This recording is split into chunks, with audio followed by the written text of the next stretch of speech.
ඔන්න මම ගියා ටිකක් වෙනස් විදිහේ දෝස ටිකක් try කරලා බලන්න.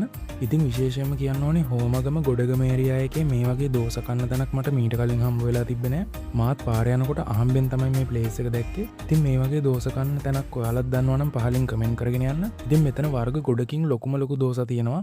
වීඩියෝ එකේ ඉස්සරහට ඔයාලට මෙනු එක බලා ගන්න පුළුවන්. මම ආද try කරලා බලන්න යන්නේ එග් දෝසයි, චීස් දෝසයි, චිකන් දෝසයි. එග් දෝසයකට බික්තර දෙකකුයි එළවලුයි ඇඩ් වෙනවා. ඒ වගේම චීස් දෝසයකටත් චීස් කෑලි දෙකකුයි එළවලුයි ඇඩ් වෙනවා. චිකන් දෝසයකටත් හොඳට එළවලුයි චිකනුයි ඇඩ් වෙනවා. ඉතින් ඇත්තටම මේ දෝස හැම එකක්ම ගොඩක් ලොකුයි. ඒ වගේම මේ දෝස හැම එකකටම හොඳට ගී එකතු කරනවා.